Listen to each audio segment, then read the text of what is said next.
And the main idea is in polarized training is that you spend very little time in zone 2 between the two thresholds, but actually when you go hard, you go at the anaerobic threshold or above it, and the rest is easy below the aerobic threshold. That Triathlon Show, episode 78.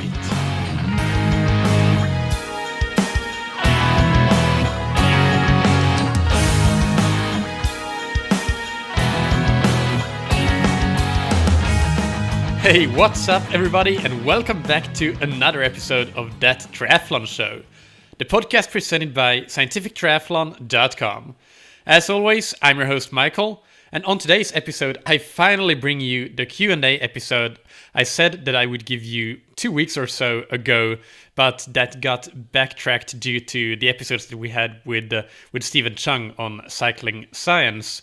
But here it is, and the topics that I will cover include structuring in recovery into your training plan, polarized training, swim training when my pool is far away, swimming technique and drills, LCHF or the core diet, which one over the other and what are the differences, and finally which indoor trainer and the trainer software to get. So just before those questions, this episode is sponsored by Precision Hydration. They offer electrolyte drinks so you can stay hydrated and get your individual electrolyte needs met in training and racing. I use it and I love it. Many athletes have been asking me how to get enough calories in races and long workouts if using just electrolyte drinks as hydration and not a regular sports drinks with a lot of carbs.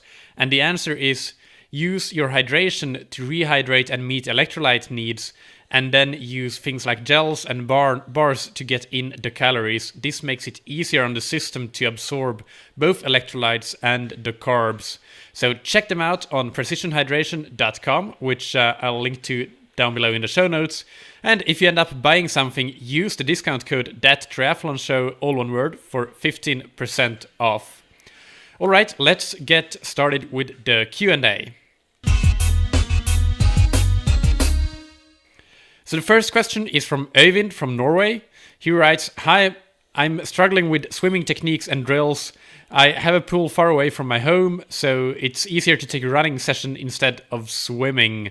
I have some injuries on my hips and I try to do more stretching.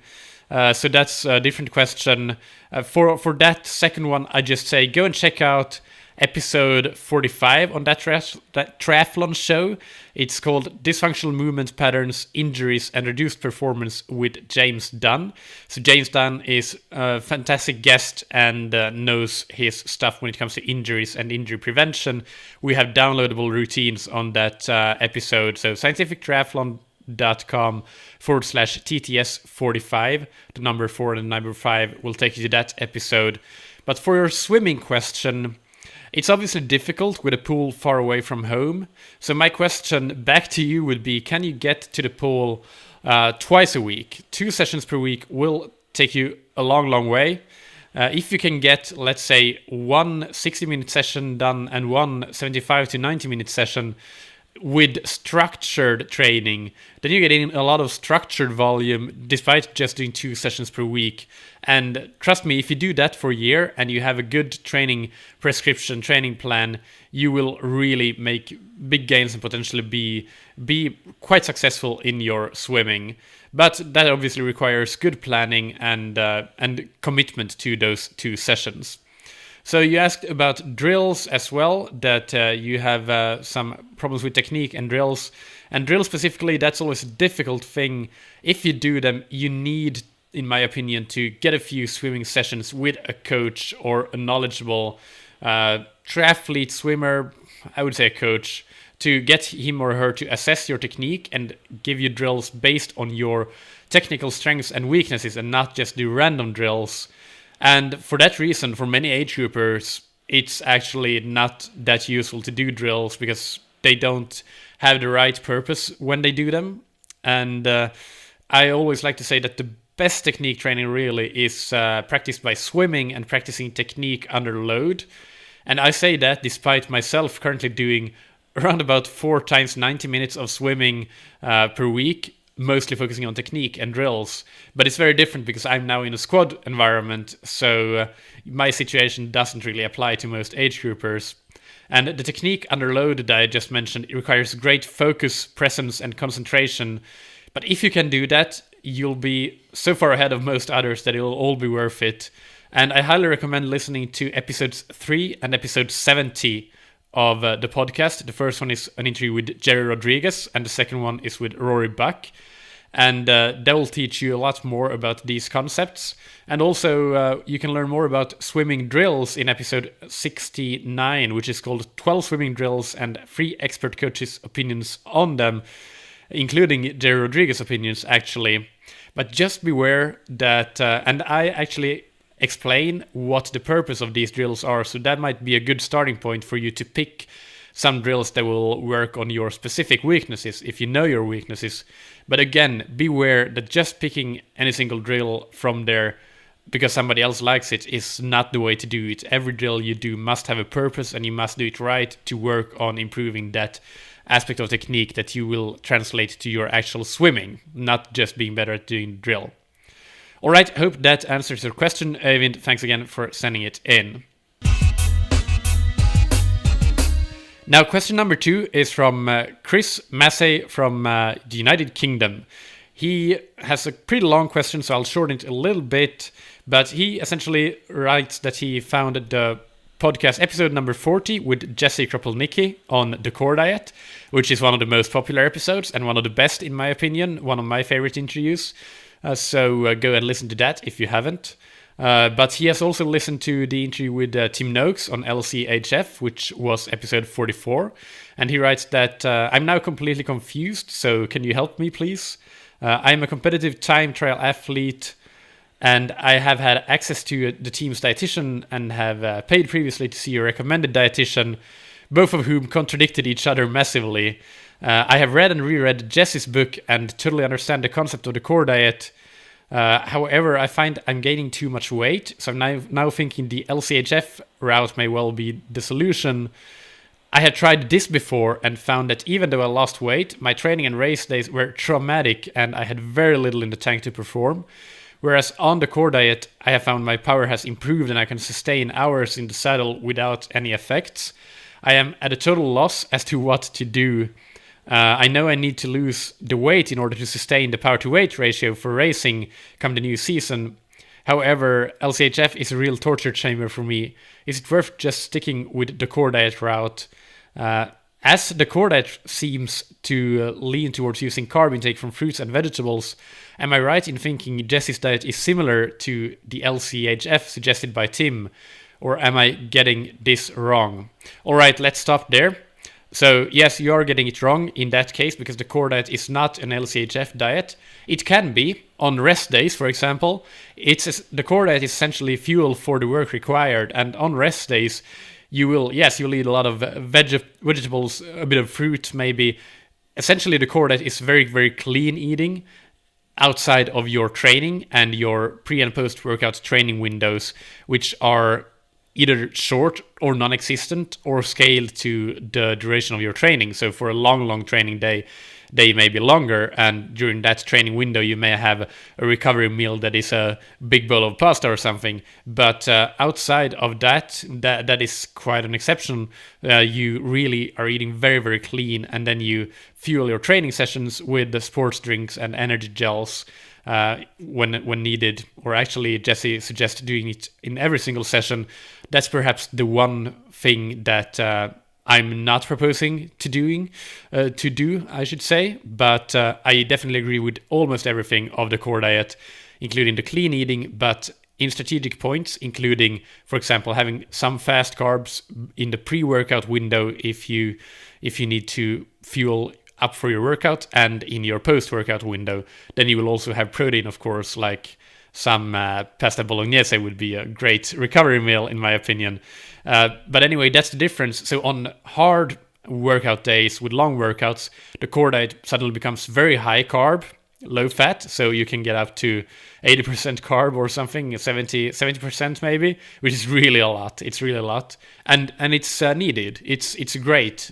So I think that's a great point to make. But on the flip side, in the off season, on a recovery day, when you're not in a massive training load and you're not training at all that particular day, then you might be very low carbs. You might go down to 20% carbs or something. So it varies a lot with the carb intake, but it's governed by eating a clean diet outside of the workout windows. To get my opinion on this, I will always give my opinion from a performance perspective, because that's what I know about. That's the research papers that I've been reading a lot. I'm not qualified to give an opinion from a health perspective necessarily. I think there seem to be a lot of really good evidence that LCHF may be good for like preventing things that we have in health issues that we have in today's society. But I'm not going to take a stance on that because I'm frankly not qualified to do that. But I know the performance side of things and what the evidence says, and LCHF has never been shown to be, or shall I say, higher carb diets have always been shown to perform better than lower carb diets when you compare performance. So that's it. So for endurance athletes, I should say. So I don't recommend LCHF to anybody unless there are medical or health reasons to do so. I take the performance standpoint and focus on that. So yes, I think that you should go the core diet route. I think that's what I try to follow mostly, not necessarily to the same extent with always fueling my workouts. I don't do that. I'm going to be open and transparent about that. But I do try to eat very clean, but then I can have fast carbs like bread or pasta when I get home from a long ride, for example. And even that window extends a little bit after the ride. So that's when I have faster carbs that are not necessarily as clean, quote unquote, but that's what I do. So yes, I highly recommend following Jesse's take on nutrition, not LCHF. I think it's important in the name of proper journalism, to bring both sides of the table onto this show. But I am of the definitive opinion that there's no evidence to suggest that LCHF improves performance, but there is that higher carb diets do, but you need to make it right. And as for you gaining weight, I say try to think about your portion control. So that's probably one of the things that you can. Yes, you need carbs, but how much are you actually eating right now? You might be eating way too much, or anything really. It doesn't matter if it's carbs or protein or fats. Whatever you're eating too much of might be causing you to gain weight. So really try to be mindful of that. And one more thing, you said that the LCHF wrecks your training and racing. Yes, and that's the thing. It is hard to recover from hard training and hard racing, and hard to be ready for it, hard to continually perform, even though there are exceptions, I know, and some listeners will email me and say that they've done that and they've heard that other athletes have done that. Yes, but in any control study, it has been shown that you recover faster and you perform better on a higher carb diet. So we're talking averages here, and different things work for different people. It's all about individualization. So for you, Chris, you've found that LCHF doesn't work for you. Well, better to be at the starting line overweight and undertrained than underweight and overtrained, right? So it sounds like the latter may be an area that you're getting into on the LCHF diet. And I think that definitely you can get your weight to your ideal racing weight on the core diet. Just think about how much calories you are getting in on each meal. And actually, episode 73 with Stéphane Guyenne may be a good episode to listen to for that. So I'll just give you one more quick example about my own use of the core diet. So again, in and around training, you may get a lot of fast carbs like sports drinks, but outside of those training windows, it should be super clean. So I just had a lentil, tuna, orange, carrot, tomato salad, and that would be a typical core diet food. And I get an appropriate amount of carbs, but not too much, given that it's 10 hours since I stopped training for today. So the lentils have a good amount of carbs, but also protein, and the vegetables and orange too. But yeah, that's it's all very clean. It's no fast carbs. It's legumes rather than grains. And immediately after the training session, on the other hand, which was an 80-minute swim plus 60 minutes of gym work, I had oatmeal with a banana, an egg, and Greek yogurt instead, so much more carbs and protein, and faster carbs with the oatmeal rather than the lentils. So that's the way it is. It's the core diet is macronutrients, the macronutrients that you need at the particular time that you need them, in the way that you need them. Super healthy, clean foods outside the training windows, and in the training windows you have strategic use of sports nutrition and faster carbs like pasta, bread, and so on. Hope this helps. This was a long one, but I hope that you and other listeners will find this useful. Okay, so the next question that we have is on polarized training. It's from Mikko, my fellow Finn, and we've had some conversations in the past as well. He asks about the 20% hard, 80% easy split that you typically see in polarized training papers and articles. And he wonders, how does this 20% and 80% split refer to training? Is it the actual time taken together, accumulated? Or is it more on a session-by-session basis? So, as an example, would 3 times 3 times 3 minutes at 120% of FTP account for 27 minutes of high intensity, and the rest of the session, let's say you have a 1-hour session, the 33 minutes would then be classified as easy? Or would that entire session be classified as hard, so that 1-hour session be classified as 1 hour hard? And yes, the former is right. You accumulate the minutes on a minute-by-minute basis. So that would mean that from that session, you get 27 minutes of high intensity and 33 minutes of low intensity. And when you sum it up on a week-by-week or month-by-month basis, you do that on a minute-by-minute accumulation.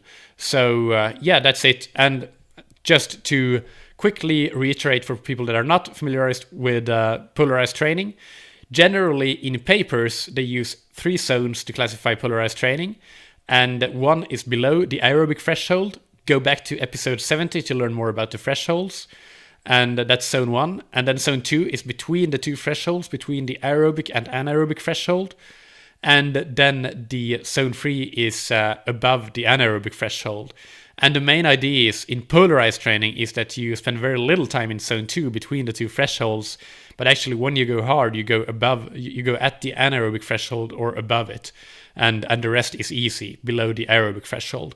So that's where so for example, 80% below the aerobic threshold and 20% above it, you see even more extreme splits. Not necessarily extreme, because 20% when you train a lot is quite a lot if you want to go above the anaerobic threshold. But it's not uncommon to see like 90% at below the aerobic threshold and 10% above it, and maybe some. You take a few percentage points and add them to that zone 2 in between. So that's polarized training. Hope that helps. The next question is from Kylie in Australia. She writes, I have a question about recovery. I've been reading both the Triathlete's Training Bible by Joe Friel and The Well-Built Triathlete by Matt Dixon.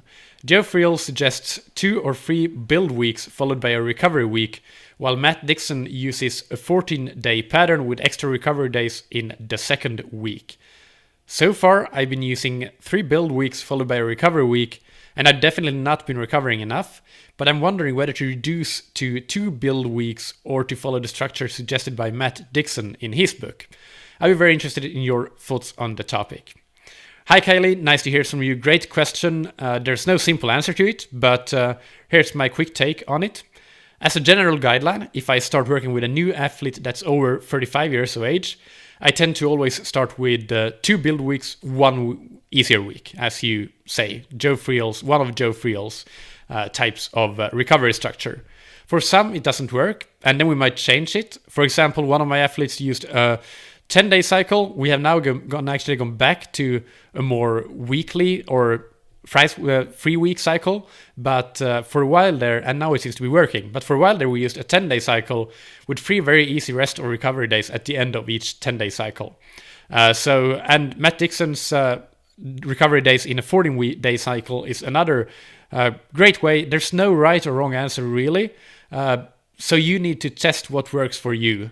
And you know now that 3 build weeks is too much for you. You say yourself that you're not recovering enough.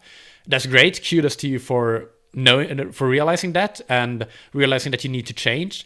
So try one, maybe go to 2 weeks build and 1 week rest first, just because working on weekly schedule is just very practical. So I think that's one of the benefits in addition to the actual structure. And it's similar to what you have been doing, but you're getting recovery more often, obviously. But if that doesn't work for you either, then maybe try Matt's system or even the 10-day system that I just mentioned above. And for the listeners, we've had both Joe Friel and Matt Dixon on the show. Joe Friel in episode 1, scientifictriathlon.com/TTS1, and Matt Dixon in episodes 13 and 60. So TTS 13 and 60, and those are all numbers 13 and 60 and 1 after the TTS. And you can find them on thattriathlonshow.com, of course, as well. And the final question for today is from Christian in Northern Ontario, Canada. He asks about, or he writes, I heard on a recent podcast that you mentioned really enjoying using an indoor trainer. I'm looking at some options as the temperatures are dropping, making morning rides not so enjoyable. Do you have some advice on what trainer and what software to get to go with it? Lots of choices now. And starting with the software, it's very easy for me to recommend Trainer Road as your software. You won't regret it. I have pretty much all of my athletes sign up for Trainer Road, at least those that are based in climates where you need to train indoors. And they are loving it as well. But that said, I honestly have never used Swift or Sufferfest or the other platforms that are out there. And I know also as well that Exert, which we'll have on a future podcast, now have their own opportunity. So Exert is an option that you can look into. It looks very, very interesting. But Trainer Road for me is the one that I've used. I love it. It's really, really great. And you won't regret signing up for it. I would say don't overthink it. I guarantee if you go with Trainer Road, you'll be very satisfied and you can make the decision right now and don't waste precious training time pondering on that decision. And you can also listen to the episode that I did with Chad Timmerman from Trainer Road. That was episode 38, so you can go back to that and listen to it. For the trainer itself, it really depends on what your needs for it are, what you want to get out of it, simply. I would say, first of all, you can go to DC Rainmaker, and he has an annual guide for trainers with all sorts of recommendations and 4 different types of persons. So I'll link to that in the show notes, and you can have a look at that. Personally, I'm in the process of getting a Stack Zero. It's for the primary reason is that it's completely silent. It doesn't even touch the wheel of your bike. It uses magnets to create resistance. And now that I'm living in Fletcher in Lisbon, I want a completely quiet trainer. But it's also very good that it, since it doesn't touch the wheels, you don't have any unnecessary wear and tear on your tires. So you can wear even your race tires on your trainer, and there won't be any wear and tear on them. You're race ready all the time. And it's very portable. You can fold it up and it's flat. You can put it in your hand luggage if you're traveling or in a large backpack. It's only 3 inches tall. So I'm waiting for that to arrive here in Portugal, and I'll give you an update, but I'm sure I love it. I've researched it very much, and for myself, the Stack Zero is a great choice. Also, I'm getting the one with, even though I have a power meter on my bike, I'm getting the power meter version trainer just in case. And if you don't have a power meter on your bike, then definitely look into the Stack Zero version with a power meter. It's the price of the Stack Zero is $570 for the power meter version and $460 for the non-power meter version. So it's a mid-range trainer, but for what you get, I think it's a very, very good price. So I'm looking forward to getting mine, and you can ask me in maybe a month or a few weeks or so. Well, a month when I've had time to use it properly, what I think. But that's what I'm getting. But get what you need. Go to that DC Rainmaker guide, which I'll link to below in the show notes, and you'll find what fits your needs the best. So there we go. I hope that you found this Q&A very, very useful. It's a mixed bag of questions, and I want to thank you again for sending me your questions. That's very useful, helps me come up with topics for the podcast and bring guests on. And I try to get to most of the questions as soon as I can, but in some cases I can't do it because I need to prioritize, obviously, the people that I coach myself. But for the most part, you will get an answer either in an email or on a podcast episode like this a bit down the line. So keep sending me those questions. I really appreciate it, and I read every single one of your questions, definitely. You can find the show notes and all the links mentioned in this episode on thattriathlonshow.com as usual. And if you have those questions, you can send them to me on my email, michael@scientifictriathlon.com. That's Michael with a K. Or you can tweet me on Twitter, where my handle is @SciTriat. And I also want your feedback, whether you like these kinds of Q&A episodes, or if you want more interviews, more solo episodes with specific kinds of topics. Let me know what you think and what kinds of episodes you look forward to the most, which are your must-listen-to episodes, and which are the ones that you tend to skip. The more feedback I get, that will help me guide the direction of the show and make it the best possible listening experience for you, which is my ultimate goal, of course. And just a quick reminder, I mentioned this a couple of episodes ago, but I'm now one of the coaches in Stride's power coaching group. So I'm making a concerted effort on becoming as good as I can possibly become with using and coaching runners and triathletes on running with power. So I'm now doing, and I'm using WKO4. You can check out episode 72 for more information on that software to analyze and use especially running power data, because analyzing it means nothing without actionable takeaways and how to use that in training and racing. So I'm now offering running power consultation sessions or performance reports if you don't have time to sit down on a Skype session. So different sort of things are possible in that realm. And it will always include an action plan for what you can get out from your running with power.